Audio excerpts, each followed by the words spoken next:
Alright guys, welcome back. We're going to do an update on the S2000, the MR2, and the 300ZX. So, you guys are probably like, the 300ZX, it was supposed to be sold in my last video. Well, you guys see, it's still over there.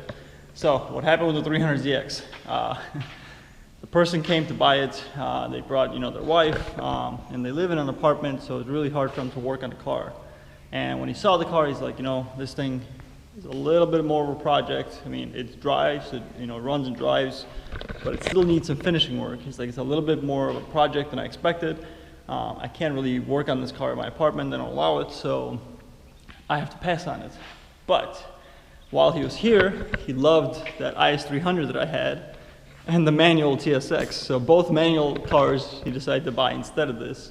So those two never got a chance to be for sale because those two literally came that day when I shot that last video and they were gone the same day. So 300ZX remains. I'm going to be looking for a part out car, somebody parting it out just so I can get all the random odds and bits and ends for this car.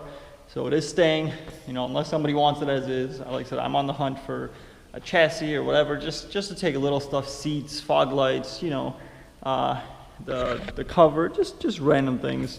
It all ends up if you start buying it separate. Plus I need a full exhaust, so if it's a twin turbo donor car, that'd be amazing.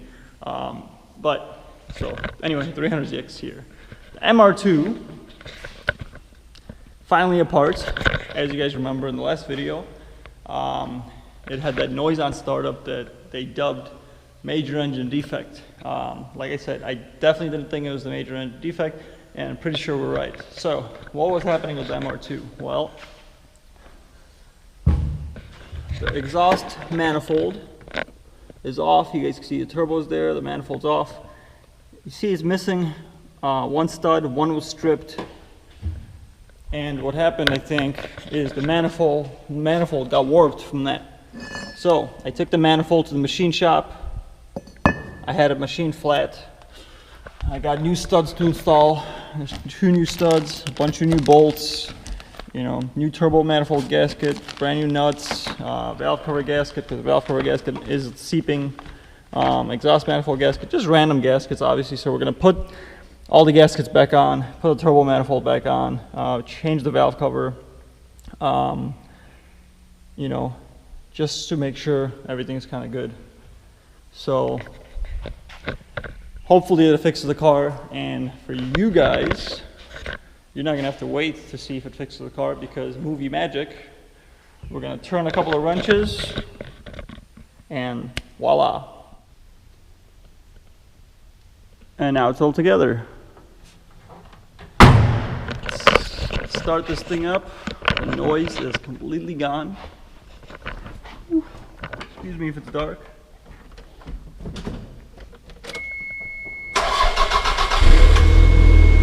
See, super quiet now.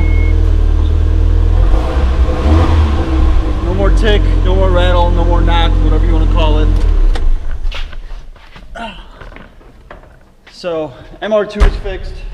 S2000 update.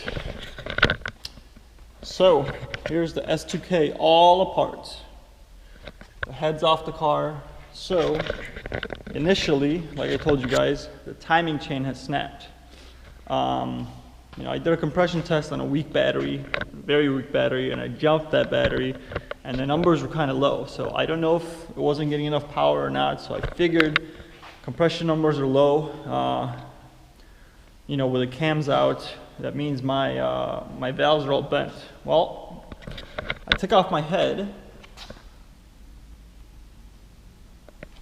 and none of the valves are bent. I took the head to the machine shop. The head was like 99% straight, so it didn't need to be machined, but I took it to the machine shop. I had them pressure test the valves. They said, hey, your valves are good, they're not bent. I said, okay, can you just ensure the head is 100% straight? So they milled it a very small amount, just barely took off any material just to get 100% straight. I don't want to have any issues. So I don't know if the compression numbers are low.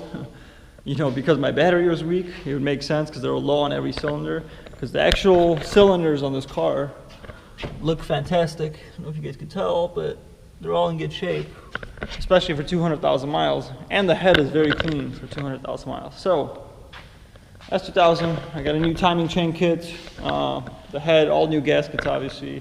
I painted the valve cover just to kind of spruce it up a little bit. So I'm hoping that fixes the car. This is kind of a mystery because this car is either going to be, you know, a shell for somebody, for a track car, or it'll be, you know, a decent high mile sample for somebody. As you guys could tell, I did take the hard top off. Soft top is on the car. I wanted to check the condition of the soft top, and it's actually fairly decent. And just like the MR2, we're gonna turn a wrench and movie magic. And now it's all assembled. So the S2000 is all assembled. Unfortunately, not like the MR2, it's not all okay. So it makes a ticking or a knocking noise, and we did a quick diagnosis yesterday, and we don't think it's the rod bearings, because when you unplug the ignition coils, the noise is still there. It doesn't make the noise on decel, so I'm trying to get to the bottom of it. Let's start it up.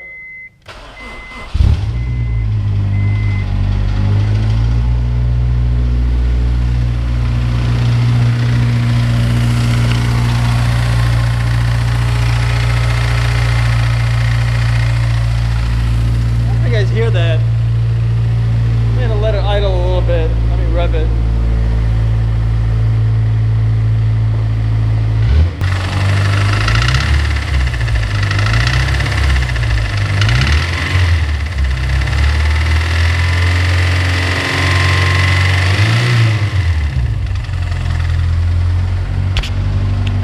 It doesn't sound like a knock to me. I can't tell if it went away or like got quieter or not. So I don't know. When I take a screwdriver and I listen, you're gonna hear it the most. Right there. Here, right on the intake manifold. That's where it's the loudest. So I don't know. I don't know if it's a knock or not. Let me know what you guys think in the description. I'll obviously try to diag it more, but if you guys got any ideas, let me know. I don't think it's a rod knock. I could be wrong. But yeah. So thank you for tuning in. I'll give you guys an update.